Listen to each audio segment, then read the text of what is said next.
சங்கீதங்களின் புஸ்தகம் 10ஆம் அதிகாரம் 1 கர்த்தாவே, ஏன் தூரத்தில் நிற்கிறீர்?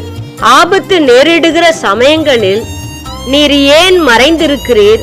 துர்மார்க்கன் தன் பெருமையினால் சிறுமைப்பட்டவனை கடூரமாய் துன்பப்படுத்துகிறான். அவர்கள் நினைத்த சதி மோசங்களில் அவர்களே அகப்படுவார்கள். துர்மார்க்கன் தன் உள்ளம் இச்சித்ததை பெற்றதினால் பெருமை பாராட்டி பொருளை அபகரித்து தன்னைத்தான் போற்றி கர்த்தரை அசட்டை பண்ணுகிறான். துர்மார்க்கன் தன் கர்வத்தினால் தேவனை தேடான். அவன் நினைவுகள் எல்லாம் தேவன் இல்லை என்பதே. அவன் வழிகள் எப்பொழுதும் கேடுள்ளவைகள். உம்முடைய நியாய தீர்ப்புகள் அவன் பார்வைக்கு எட்டாமல் மிகவும் உயரமாயிருக்கிறது. தன் எதிரியாளிகள் எல்லார் மேலும் சீறுகிறான். நான் அசைக்கப்படுவதில்லை, தலைமுறை தலைமுறை தோறும் தீங்கி என்னை அணுகுவதில்லை என்று தன் இருதயத்தில் சொல்லிக் கொள்ளுகிறான். அவன் வாய் சபிப்பினாலும் கபடத்தினாலும் கொடுமையினாலும் நிறைந்திருக்கிறது. அவன் நாவின் கீழ் தீவினையும் அக்கிரமும் உண்டு. கிராமங்களில் ஒளிப்பிடகத்திலே பதிவிருந்து மறைவிடங்களிலே குற்றமற்றவனை கொல்லுகிறான். திக்கற்றவனை பிடிக்க அவன் கண்கள் நோக்கி கொண்டிருக்கிறது. தன் கெபில் இருக்கிற சிங்கத்தை போல மறைவில் பதிவிருக்கிறான்.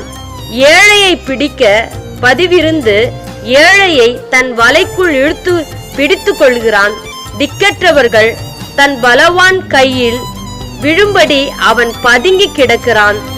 தேவன் அதை மறந்தார் என்றும் அவர் தம்முடைய முகத்தை மறைத்து ஒரு காலும் அதை காண மாட்டார் என்றும் தன் இருதயத்தில் சொல்லிக் கொள்ளுகிறான்.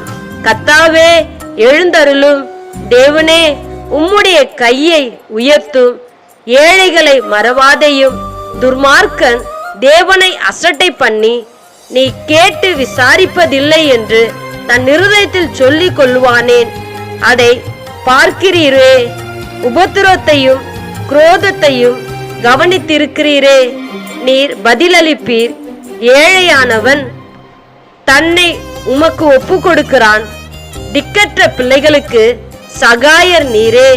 துர்மார்க்கனும் பொல்லாதவனுமாயிருக்கனுடைய புயத்தை முறித்துவிடும். அவனுடைய ஆகாமியம் காணாமற் போகும் மட்டும் அதை தேடி விசாரியும்.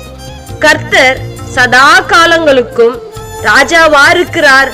புறஜாதியார் அவருடைய தேசத்திலிருந்து அழிந்து போவார்கள்.